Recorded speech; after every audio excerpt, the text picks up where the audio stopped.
I've never been the kind of guy who needed much in life, just give me a little peace and quiet, a patch of trees out back, and maybe a halfway decent internet connection so I can keep up with the world when I want to, honestly.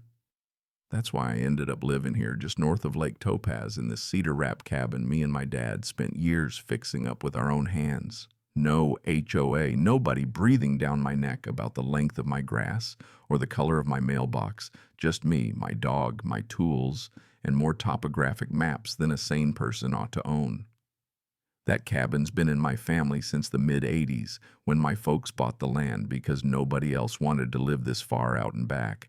Then you couldn't give this place away for free. Of course, fast forward a few decades, and suddenly every developer with a nose for profit wants to turn the woods into their own private Tuscany fake tile roofs, black iron fences, and a newsletter for every occasion. For the most part, I didn't care. Cliff Haven Estates was technically on the other side of the ridge, and I always kept to myself. But peace has a short shelf life when there's money to be made. And one Tuesday morning, I heard the kind of noise that makes every old surveyor sit up and take notice. Not the usual hum of a boat on the lake or somebody running a chainsaw for firewood, but the industrial growl of earth movers, cement mixers, and enough diesel to fog up the valley. I grabbed my coffee and binoculars, stepped out onto the porch, and sure enough, there was a whole construction crew in high-vis vests moving heavy machinery right up against my southern tree line. At first, I figured the county was up to something, maybe road work or wildfire prevention, but when I saw pallets of cinder blocks, steel beams, and HVAC parts, I knew this wasn't your average government project.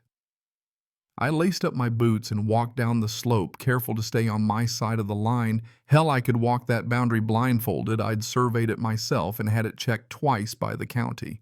The foreman waved, trying to look friendly, and I asked him what they were building. HOA expansion. He said storage facility, utility block, even an administrative annex for Cliff Haven. Supposed to serve maintenance crews, landscaping, all that jazz. That's when he handed me a packet, some glossy maps showing the new boundaries, and right there, as plain as daylight, my cabin was inside their zone. I laughed out loud. You realize this is private land, right? He got all apologetic and said the HOA had filed new plats and everything was above board. That was a red flag if I ever saw one. I know every licensed surveyor in this region, and the name they'd hired, Sierra Ridge Surveying, wasn't one of them. Guy shrugged and went back to barking at the backhoe, but I could feel the hairs on my neck standing up already. Within a week, they were stacking cinder blocks and pouring concrete, and then came the knock on my door. 3 people with badges, looking like they were about to sell me a timeshare. The one in charge was a woman named Karen Halloway. Perfect beige suit, that haircut you see on every HOA president, and a smile that could curdle milk. She handed me another packet and said, "As of last quarter, this cabin falls under Cliff Haven jurisdiction. You are now within HOA boundaries and your structure must be registered and compliant." I stared at her like she'd just told me the moon was made of cheese. She pointed to a shaded section of the map. Suddenly, my southern lot was colored in Cliff Haven gray right up to my back porch. "It's already filed with the municipality," she chirped. "You have 30 days to register as a member or vacate the premises." I folded my arms and told her straight, "Lady, this land's been surveyed, taxed, and recorded in my name since 1987. She gave me that look like I was a child who'd lost his homework. The updated maps supersede prior registrations. Cliff Haven is expanding. They left in a Lexus, probably convinced I'd roll over, but the second they pulled out, I headed straight to my office and fired up the computer. See, I'm a forensic surveyor by trade. I've been in more boundary disputes than most lawyers, and the maps in that packet weren't just a mistake. They were fraud, plain and simple. I dug up satellite overlays from the early 2000s, loaded up my GIS software, and compared the official parcel registry with what Cliff Haven had filed. There it was, my 5-acre wedge redrawn and labeled as non-compliant outbuilding, as if my cabin was just some rusted tractor shed. I printed everything and called Sam, the zoning officer who'd helped me on past projects. He showed up next morning, knelt by my original brass property pin coordinates matched down to the decimal. "So why the hell is that building going up on your side?" he muttered. Turns out someone had filed an amended plat with a forged surveyor's signature, Mike Halprin, a guy I knew had retired years ago. Sam promised to file a discrepancy notice and halt order, but I'd have to make it official with the county registrar. So I called the real Sierra Ridge surveyors, got their managing partner, and confirmed they hadn't touched Cliff Haven in years. "Mike's out in Arizona with his grandkids." He chuckled. "We don't do HOA work." I sent over the forged documents, and by that night their legal team was filing their own suit for fraud. Meanwhile, I was waist-deep in maps and affidavits, putting together a packet for the registrar, comparing GIS overlays marking every line deviation. Just for fun, I printed 100 color copies of a topographic overlay stamped, "No portion of this property has ever belonged to Cliff Haven Estates HOA." Then, like some twisted joke, I walked out one morning to find a sign planted 6 feet from my mailbox, "Private HOA property. Trespassers will be prosecuted." 2 rent-a-cops stood there in mirrored aviators, arms crossed, looking at me like I was the criminal. I tried to reason with them. "This is my property. Who put this here?" but got nothing but shrugs. End of the week, they chained concrete barricades across my access road, left a laminated note, "Unauthorized access prohibited." All I could do was laugh at the insanity.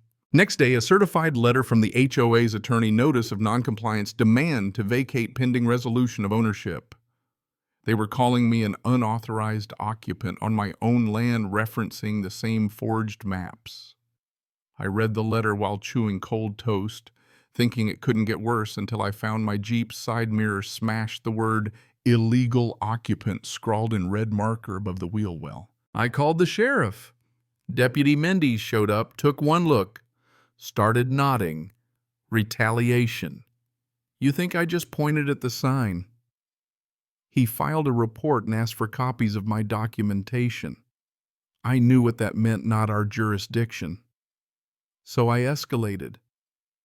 4 new security cameras went up around the property, all motion triggered, all streaming to the cloud.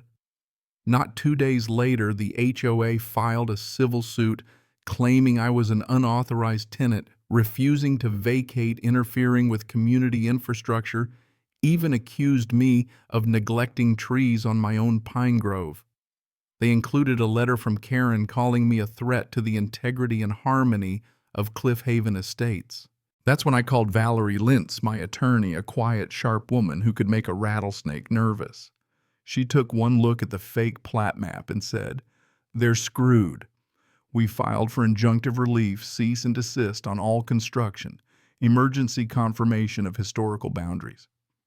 Behind the scenes, Valerie brought in her friend Nate, a private investigator with a knack for undercover work.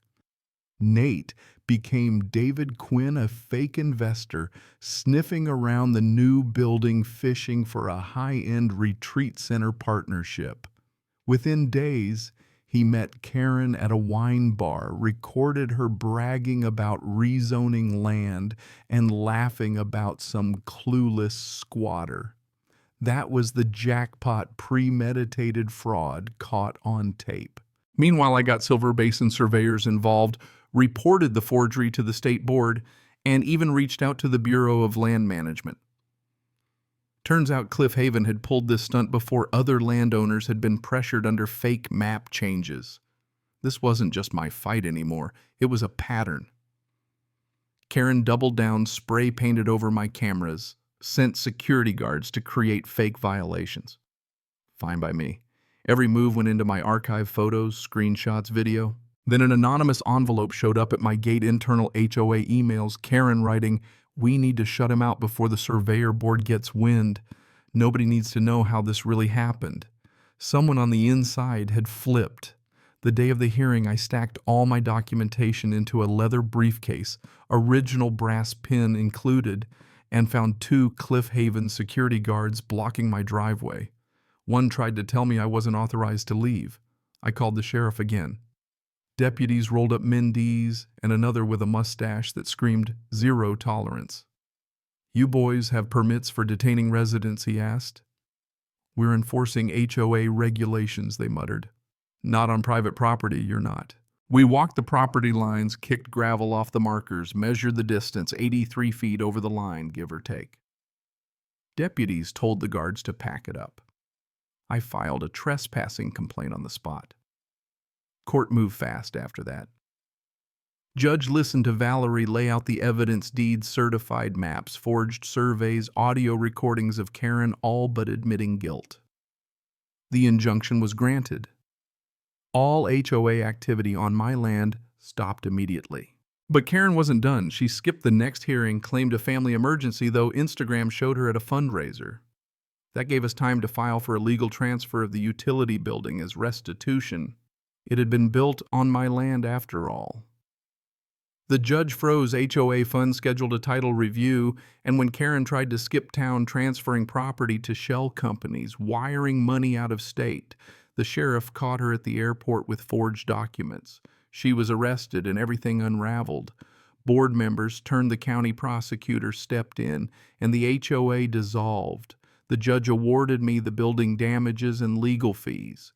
Karen got 11 years in state prison. And in the end, I kept that building. Renovated it, slapped solar panels on the roof, made it into the brightest, most obnoxiously pink guest house you've ever seen, just to spite the ghosts of their old design committee. I threw a party for the whole neighborhood, even named the Airbnb listing Karen's Retreat, booked solid through the summer. So yeah, sometimes the little guy wins. Sometimes the land ends up quiet the way you always wanted, but this time it's quiet on your terms. Now, let me ask you, if you'd been in my boots, would you have fought like hell or just let them take it? I want to hear your take. Where do you draw the line on justice and community? Drop a comment, share your story. Let's see whose side you're really on.